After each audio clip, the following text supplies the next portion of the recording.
कि मेवाड़ के गुहिल वंश की स्थापना गुहा, गुहिल या गुहात्य के द्वारा की गई थी और वो गुहिल वंश के रूप में एक ऐसा वंश स्थापित किया जिसने न केवल भारत के अंदर बल्कि पूरी दुनिया के अंदर एक ही स्थान पर सर्वाधिक लंबे समय तक यानी लगभग 1300 साल तक शासन करने वाला वंश खड़ा किया।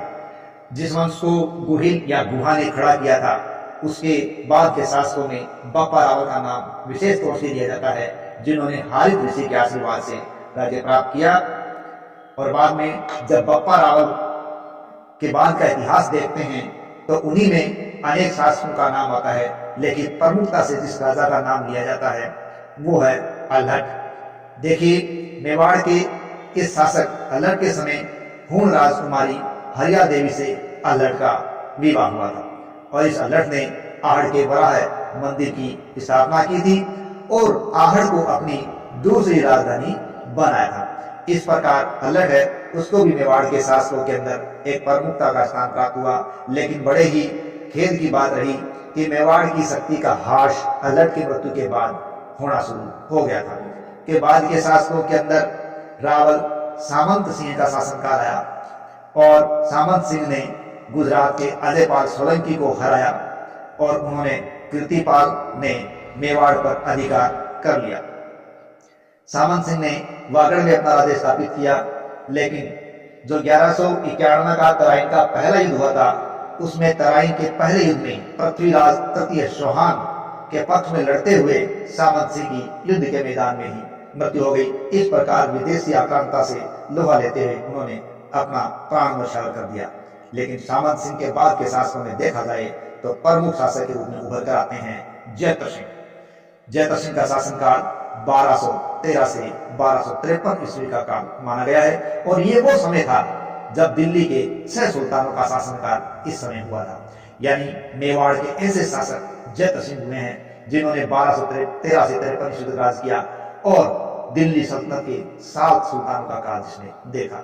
1242-43 की बात है कि जैतर सिंह की गुजरात के शासक त्रिभुवनपाल के साथ लड़ाई हुई, जिसमें वीर धवल के मंत्रियों वास्तुपाल और तेजपाल ने संधि करवाने की बहुत कोशिश की, लेकिन रावल जैतर सिंह ने संधि करने से बिल्कुल इनकार कर दिया और मेवाड़ी आन बान को उन्होंने बरकरार रखा।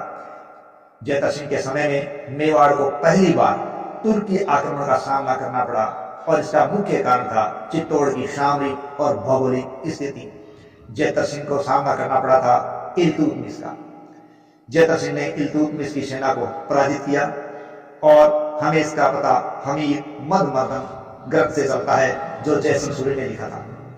इसके अंतिम काल में अगर फरिश्ता की बात माने तो लगभग 1248 ईस्वी में सुल्तान नासिरुद्दीन महमूद ने भी आक्रमण किया था, लेकिन वो भी मेवाड़ को पूरी तरीके से नहीं जीत पाया। जैतर सिंह के शासनकाल को अगर मध्यकालीन मेवाड़ के शासन में देखा जाए तो जैतर सिंह का शासनकाल मेवाड़ का स्वर्णकाल कहा जाता है, जो कि मध्यकालीन मेवाड़ का स्वर्णकाल के नाम से जाना जाता है। और जैतर सिंह ने मेवाड़ की राजधानी नागदा से चित्तौड़ स्थानांतरित कर दी। ऐसा कैसे हुआ? क्योंकि गुहिल वंश का एक प्रतापी शासक हुआ है जैतर सिंह, जिसने इल्तुतमिश के आक्रमण का भरपूर सामना किया। इल्तुतमिश ने नागदा को जला दिया था, जो कि मेवाड़ की प्राचीन राजधानी हुआ करती थी। इससे जैतर सिंह ने राजधानी चित्तौड़ को बना लिया। इस प्रकार मेवाड़ की राजधानी चित्तौड़ को बनाने वाला गुहिल वंश का मेवाड़ का वो सपूत था जैतर सिंह। और यही मेवाड़ की राजधानी बाद में 1947 तक बनी रही, भारत की आजादी तक बनी रही। जैतर सिंह ने चौहान शासक उदय सिंह के नाडोल राज्य पर आक्रमण किया था और उदय सिंह ने अपनी पुत्री रूपा देवी का विवाह जैतर सिंह के पुत्र तेज सिंह से किया और समझौता कर लिया। और बाद में जैतर सिंह के उत्तराधिकारियों में तेज सिंह और समर सिंह हुए। समर सिंह है उसका पुत्र था रावल रतन सिंह। देखिए, रावल रतन सिंह है, उनका जन्म 1233 में हुआ था और ये रावल समर सिंह के पुत्र थे। जब ये शासक बने 1302 का समय था और 1303 तक ये शासक, यानी 1 साल का इनका शासनकाल है। अब इनका शासनकाल किस लिए प्रसिद्ध है? अलाउद्दीन खिलजी के आक्रमण के कारण इनका शासनकाल प्रसिद्ध है। अब बात आती है अलाउद्दीन खिलजी ने आखिर रावल रतन सिंह पर या चित्तौड़ पर आक्रमण क्यों किया? सबसे पहला कारण है अलाउद्दीन खिलजी की साम्राज्यवादी महत्वाकांक्षा। दूसरा हम बात करें कारण मेवाड़ की बढ़ती हुई शक्ति। मेवाड़ के जो शासक थे जयपुर सिंह, तेज सिंह, समर सिंह, ये शासक प्रतापी शासक हुए, लेकिन इस बढ़ते हुए प्रभाव को सल्तनत के शासक इल्तुतमिश, नासिरुद्दीन महमूद, बलबन आदि ने बर्दाश्त नहीं किया और इनके बढ़ते हुए प्रभाव को इन्होंने रोकने का प्रयास किया, लेकिन ये सभी असफल हो गए। इसी प्रकार जब 1299 में अलाउद्दीन खिलजी की सेना गुजरात अभियान के लिए गई, उस समय समर सिंह ने न केवल इनको रोका बल्कि यहाँ से गुजरने के एवज में इनके से दंड भी वसूल किया था और अलाउद्दीन खिलजी उस बात को भुला नहीं था, उसका बदला लेना चाहता था, इसलिए भी उसने आक्रमण किया। तीसरा कारण है चित्तौड़ की भौगोलिक और सामरिक स्थिति। देखिए चित्तौड़ है, उसके पास जो रास्ते जाते थे दिल्ली से मालवा, गुजरात, दक्षिणी भारतीय जो राज्य जाते थे, जो क्षेत्र जाते थे, वो चित्तौड़ के पास से ही गुजरते थे। अब यदि व्यापारिक और राजनीतिक स्थिति सुदृढ़ करनी है तो इस रास्ते पर आने वाले दुर्ग चित्तौड़ पर कब्जा करना जरूरी था। चौथा हम कारण देखें पद्मिनी को प्राप्त करने की लालसा, कि पद्मिनी को प्राप्त करने के लिए जब अलाउद्दीन खिलजी ने यह आक्रमण किया तो पद्मिनी को प्राप्त नहीं कर पाया, वहां जोर हुआ और राजपूतों ने उसका सामना किया, अंत में चित्तौड़ उनके कब्जे में आ गया।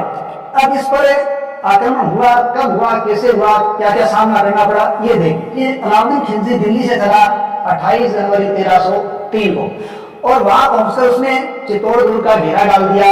ये घेरा लगभग 2 महीने तक लगा और राजपूतों ने शाही सेना को या खिलजी की सेना को बहुत परेशान किया।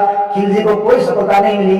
खिलजी ने अपनी रणनीति को चेंज किया और उसने उस दुर्ग के चारों तरफ ऊंचे ऊंचे चबूतरे बनाए, चबूतरों पर उसने मजलिक लगवाए। अब देखिए मजलिक क्या थे, मजलिक ऐसे उपकरण थे जिनके द्वारा बड़े बड़े पत्थरों को किले की दीवारों पर फेंका जा सकता था, तो वो लगवाए और उनके द्वारा बड़े बड़े पत्थरों को दीवारों पर टकराया, लेकिन किले की दीवारों पर कोई असर नहीं पड़ा।